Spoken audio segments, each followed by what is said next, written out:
శ్రీ మహాగణాధిపతయ నమ. ఐం మహాసరస్వత్యే నమ. శ్రీ లలితాంబికాదేవియే నమ.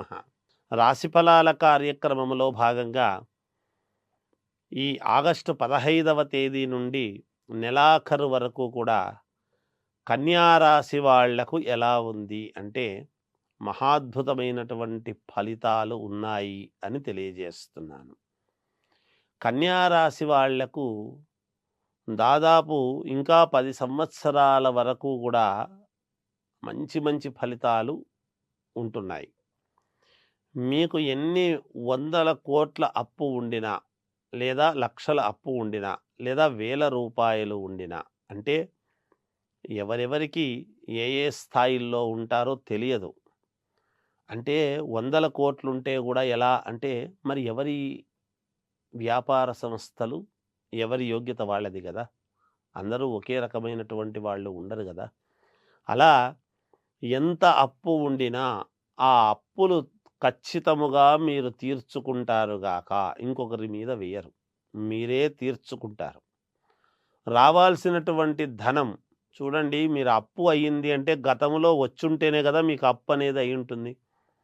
కనుక ఇప్పుడు కూడా మళ్ళీ మీకు ఏదో ఒక విధముగా తప్పకుండా మీకు ఉన్నటువంటి గ్రహస్థితులు, కుజ గురువులు కన్యారాశికి ఎక్కడున్నారు, చాలా యోగవంతమైనటువంటి చోట ఉన్నారు, వృషభములో. అందువలన దైవబలము మీకు అనుకూలముగా ఉన్నది. కుజుడు ఏమేమిస్తాడు? వాక్కు, విత్తం, కుటుంబం, నేత్ర సంగడం. కుటుంబము సంతోషముగా ఉండటానికి, లేదా కుటుంబంలో శుభకార్యాలు చేయటానికి, లేదా భార్యాభర్తల యొక్క అన్యోన్యతకు, లేదా ఎటువంటి ఇబ్బందులు ఉండినా తొలగిపోవటానికి, సంతానము కావాల్సినటువంటి వాళ్లకు సంతానము, ఇలా కుటుంబం అంటే అనేక రకాలు. అలాగే వాక్కు, మీరు మాట్లాడేటువంటి ప్రతి మాటకు చాలా విలువైనటువంటి ఇది. ఏదో మాట్లాడుతున్నాం మనం తెలుసో తెలియకో ఇన్నాళ్ళ నుంచి అనుకుంటుంటారు, కాదు, మీ ప్రతి మాటకు విలువే ఉంటుంది. అందువలన మీకు ఖచ్చితంగా విలువ పెరుగుతుంది.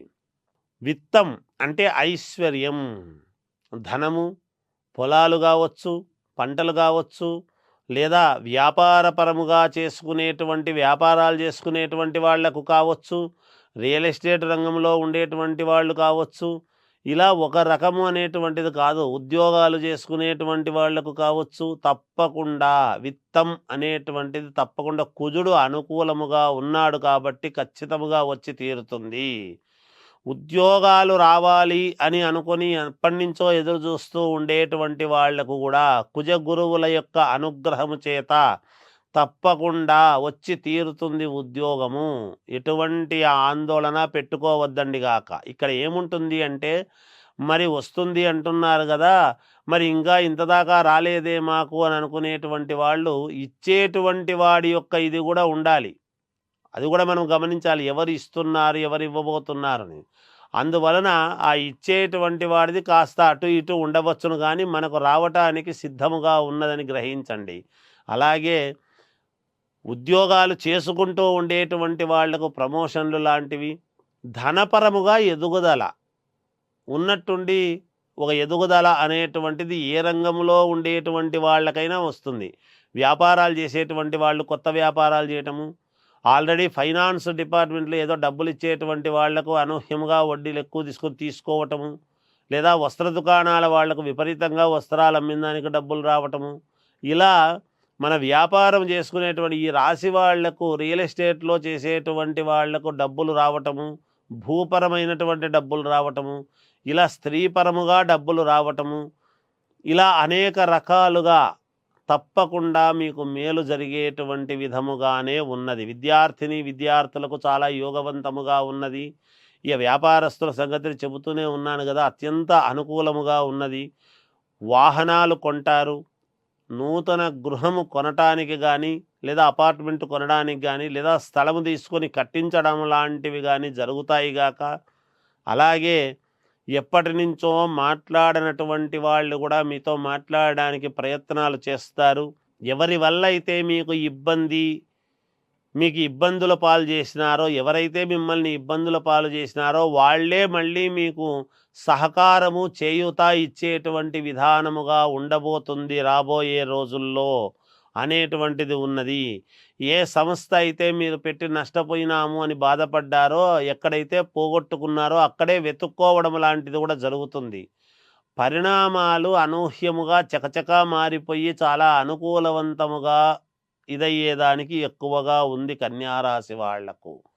శుభకార్యాల విషయము కావచ్చు, విదేశాలకు వెళ్ళే అంశము కావచ్చు, ఇక్కడే వ్యాపారాలు చేసుకునేటువంటి విధానము కావచ్చు, రాజకీయాలలో కావచ్చు, సినిమా రంగములో కావచ్చు, ఎక్కడైతే ఏమిటి, ఎక్కడ ఉన్నా ఈ రాశి వాళ్లకు మహాద్భుతమైనటువంటి యోగవంతమైనటువంటి కాలముగా తెలియజేస్తున్నాను. ఇంకా మెరుగైనటువంటి ఫలితాలు సాధించాలి అనుకునేటువంటి వాళ్లకు అమ్మవారిని ఆరాధించండి. తర్వాత మీ ఇంటి దేవుణ్ణి ఆరాధించుకోండి. వ్యక్తిగతమైనటువంటి జాతకాన్ని ఒక్కసారి చూపించుకొని ఏవైనా లోపాలుంటే సరిదిద్దుకోండి. రాసుల ప్రకారముగా దివ్యముగా ఉంది కాబట్టి మీకు తప్పకుండా విజయము లభించి తీరుతుంది అని తెలియజేస్తూ జయోస్తు.